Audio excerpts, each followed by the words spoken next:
और पीपीएफ में 10,000 per month जा रहे हैं जी। ये मेरे अभी रेगुलर है। ठीक है, तो आपका सवाल बेसिकली अपने बच्चों की पढ़ाई, शादी के बारे में है और साथ में आप ये भी जानना चाहते हैं हमसे कि 15 से 20 साल में आप कितने पैसे जुटा पाएंगे इस निवेश के तहत। ठीक है, तो राघवेंद्र, सबसे पहले तो आप मुझे बताइए इनका पोर्टफोलियो आपको अभी तक कैसा लग रहा है? इन्होंने 4 इंश्योरेंस पॉलिसीज ले रखी है, सबसे पहले इसके बारे में आप क्या कहेंगे? इनकी जो पॉलिसीज जो ले रखी हैं, अजय जी आपने ये LIC पॉलिसीज कौन कौन सी ले रखी हैं, थोड़ा बताएंगे इसके बारे में? सर एक्चुअली जीवन सरल है मेरे पास, और एक काफी पुराना 30 ईयर का प्लान था, बहुत अब एक्चुअली बंद हो चुका है, वो प्लान है मेरे पास एक। अच्छा जी सर, ठीक है। तो LIC की पॉलिसीज है, पर एक छोटा सा निवेश है, आई थिंक 20,000 रुपये पर एनम जा रहा है, तो वो ठीक है, मतलब वो 6, 6.5, 7% का रिटर्न करीब करीब दे देगा इनको अगले 10-15 सालों में। ठीक है, पर उससे इनका लाइफ का कवर का जो प्रॉब्लम है वो सॉल्व नहीं होता है। अच्छा, तो उसके लिए मैं सजेस्ट करूंगा कि ये थोड़ा टर्म प्लान ले लें, तो उसके बारे में थोड़ी देर में बात करते हैं हम लोग। एक और चीज़ आपने जो अजय जी बताई, ICICI Pru life stage wealth, ये आपने कब से चालू किया है प्लान? सर लास्ट ईयर में 50,000 दिया है और नेक्स्ट मंथ दूसरी इंस्टॉलमेंट मेरी ड्यू हो जाएगी। अच्छा, तो ये भी प्लान एक्चुअली अच्छा प्लान है, ये यूलिप प्लान है, actually unit linked insurance plan है, और इसका जो कॉस्ट स्ट्रक्चर है काफ़ी इफेक्टिव है, काफ़ी लो कॉस्ट स्ट्रक्चर है, तो इसको ये कंटिन्यू कर सकते हैं। इसमें भी एक्चुअली कवर सिर्फ 5 लाख रुपए का है, तो 5 + 3 8 लाख रुपए का इनका कवर होता है, तो इनकी इनकम के हिसाब से थोड़ा कम है। अच्छा, मेरे ख्याल से इनको कम से कम 50 लाख रुपए का टर्म कवर ले लेना चाहिए। ठीक है, ठीक है। अब बताइए इनके जो गोल्स हैं उनके मुताबिक आपको इनकी इन्वेस्टमेंट अभी तक कैसी लग रही है? एक चीज जो अच्छी है कि इन्होंने SIP ऑलरेडी चालू कर दिया है, और 2-2.5 साल से कर भी रहे हैं, तो ये एक अच्छी चीज कर ली है इन्होंने, करीब 7,500 रुपए का पर मंथ का SIP कर रहे हैं, so it's a good thing, and that will help him in accumulating. So we were just doing some maths कि अगर ये 7,500 रुपए पर मंथ की SIP करते रहते हैं, तो करीब 20 साल में इनके पास 1 करोड़ रुपए के आसपास हो जाएगा, यही अमाउंट से बढ़ के 1 करोड़ का हो जाएगा, और 15 साल में करीब 80-85 लाख के आसपास का अमाउंट इनका हो जाएगा, अगर 15% का रेट ऑफ रिटर्न इनको मिलता है अगले 15-20 सालों में, तो अच्छी रकम जुड़ सकती है। एक ही तो इन्वेस्टमेंट तो अच्छा कर रहे हैं, फंड का सिलेक्शन भी इनका अच्छा है, तो उसमें मैं कुछ भी चेंज नहीं करना चाहूँगा। ठीक है, पर अजय जी यही कहना चाहूँगा कि आप जो जैसे जैसे आपकी सैलरी बढ़ते जाती है, ये SIP अमाउंट भी बढ़ाते जाइए उसी अनुपात में। तो अगर आपकी सैलरी जैसे 15% अगर बढ़ती है, तो आपकी SIP भी 15-20% बढ़ जानी चाहिए, तो इसलिए करते रहेंगे तो ये सम जो है आपका और बढ़ जाएगा। पोस्ट ऑफिस में जो इन्वेस्ट कर रहे हैं अच्छा है, लो रिस्क है। थोड़ा सा ये है कि पोस्ट ऑफिस अभी थोड़ा अनअट्रैक्टिव हो गया है, क्योंकि इंटरेस्ट रेट्स बैंक्स में ज़्यादा हैं पोस्ट ऑफिस के मुकाबले, पर अगर लॉन्ग टर्म देखेंगे तो पोस्ट ऑफिस एक अच्छा सेफ इन्वेस्टमेंट है, तो उसको करते रहना चाहिए। PPF भी जो कर रहे हैं वो भी अच्छा है, पर इसको PPF को ये बढ़ाते जाएं as their income level increases. बिल्कुल। कार लोन भी है इनके ऊपर, होम लोन भी है, तो उसके बारे में आप क्या कहेंगे? होम लोन जो चल रहा है 13,000 पर मंथ की EMI दे रहे हैं, करीब 60,000 रुपए की इनकी इनकम है जो कैश इन हैंड है, तो आराम से दे सकते हैं। दूसरी चीज ये है कि होम लोन का जो इंटरेस्ट है उस पर करीब 1.5 लाख रुपया पर एनम का आपको अपनी टोटल इनकम में से डिडक्शन मिल जाता है, तो वो भी एक बेनिफिट लेते रह सकते हैं ये, तो इनका क्योंकि नेट जो इंटरेस्ट कॉस्ट है वो भी कम हो जाएगी अगर होम लोन कंटिन्यू रखते हैं, तो होम लोन को चलाते रहें, उसको प्रीपे करने का ज़रूरत नहीं है क्योंकि छोटा सा अमाउंट है। और कार का जो लोन है, क्योंकि एक बहुत छोटा सा अमाउंट है और इट्स अ इरिटेंट, क्योंकि इसमें रेट ऑफ इंटरेस्ट भी काफ़ी ज़्यादा रहते हैं जो कार लोन्स रहते हैं, 16-17%, 18% के रेट ऑफ इंटरेस्ट रहते हैं, तो वो मैं सजेस्ट करूंगा कि जैसे ये थोड़ा सा पैसा जोड़ लें तो 1.5-2 लाख रुपए का अमाउंट है, तो उसको पे करके खत्म कर सकते हैं।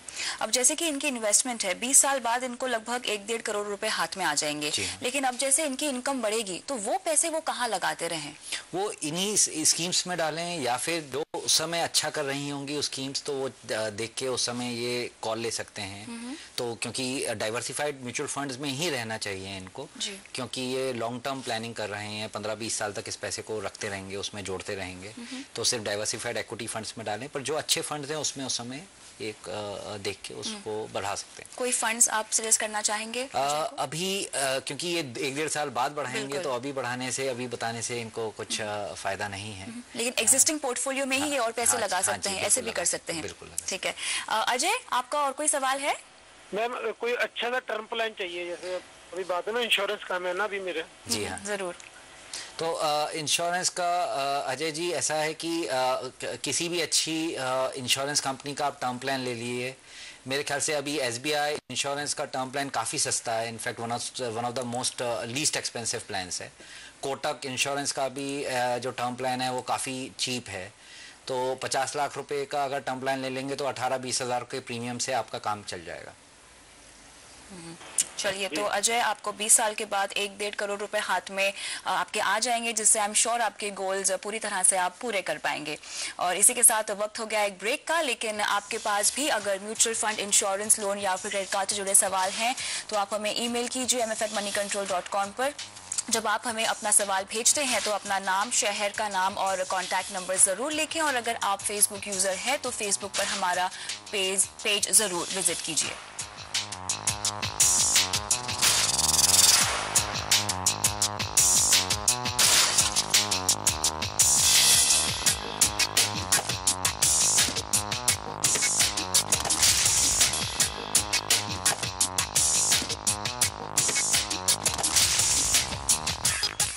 Welcome back. योर मनी में आज हम कर रहे हैं आपकी कंप्लीट फाइनेंशियल प्लानिंग और इसमें हमारी मदद कर रहे हैं लैडर ऑफ वेल्थ मैनेजमेंट के MD राघवेंद्र नाथ। राघवेंद्र, अगला सवाल हम लेते हैं जो कि ईमेल के जरिए आया है। मयंक जैन ने कोटा से हमें ईमेल भेजा है। 35 साल के हैं ये, प्राइवेट कोचिंग इंडस्ट्री में ये काम करते हैं। सालाना 13 से 14 लाख रुपए की बचत ये कर लेते हैं। हालांकि आय ऊपर नीचे होती रहती है इनकी इनकम।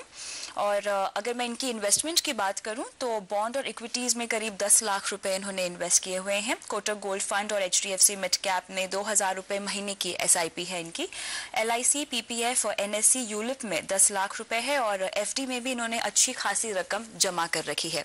अब इनके गोल्स की अगर बात करें तो एक एक करके हम इनकी प्लानिंग करते हैं। सबसे पहले तो बेटी की पढ़ाई और शादी के लिए जानना चाहते हैं कितने पैसे इन्हें जुटाने होंगे, कहाँ लगाएं वो पैसा और कितना निवेश करें।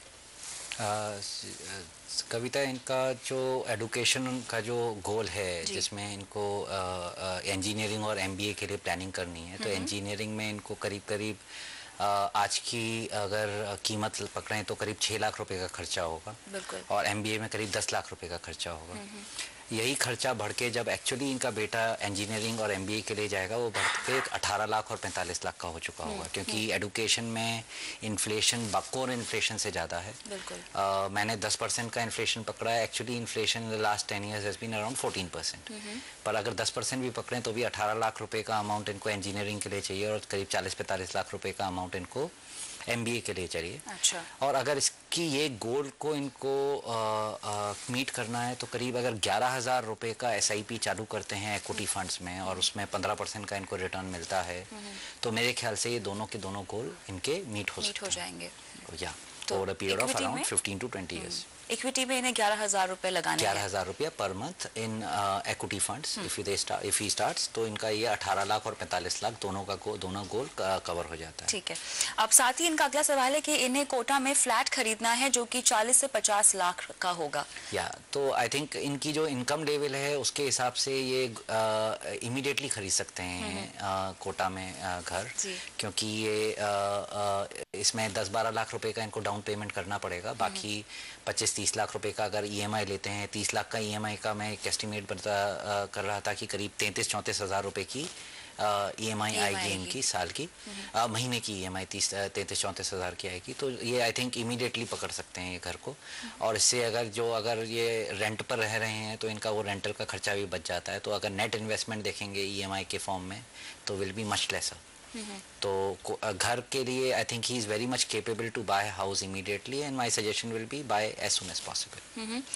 फिर से आना चाहूंगी बच्चों पर ही। बच्चों की शादी के लिए भी इन्हें कुछ पैसे जुटाने हैं, तो उसके लिए कहाँ निवेश करें और कितनी रकम इनके हाथ में होनी चाहिए? वो एक थोड़ा इंटरेस्टिंग सवाल था इनका, क्योंकि शादी में ये करीब 30 लाख रुपए खर्च करना चाहते हैं इन टुडेज प्राइसेस।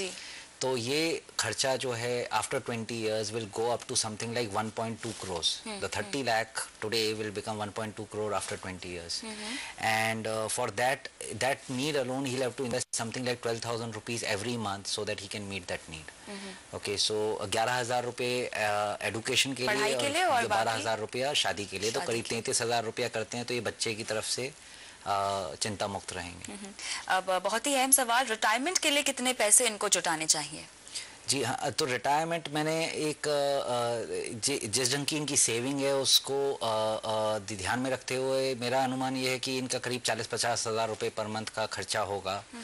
अगर ये खर्चे को हम एक्स्ट्रापोलेट करें तो by the time he retires इनका खर्चा बढ़ के 35 से 40 लाख रुपया पर मंथ हो जाएगा, पर एनम हो जाएगा, जो कि 5 से 6 लाख रुपया आज की तारीख में जो इनका खर्चा है 25 साल के बाद बढ़ के करीब 30 से 40 लाख रुपए हो जाएगा। उसको अगर इनको उसके लिए एक रिटायरमेंट कॉर्पस इकट्ठा करना है तो इनको कम से कम 6 करोड़ रुपए की ज़रूरत होगी उस समय। वो 6 करोड़ के लिए इनको करीब 20,000 रुपए की SIP चालू करेंगे तो हो जाएगा। चलिए, इसी के साथ बहुत बहुत शुक्रिया, आप स्टूडियो आए और अपनी एक्सपर्ट एडवाइस हमारे व्यूअर्स को दी। Thank you so much. Thank you. इसी के साथ योर मनी में फिलहाल इतना ही, लेकिन आप बने रहिए CNBC आवाज़ के साथ। नमस्कार।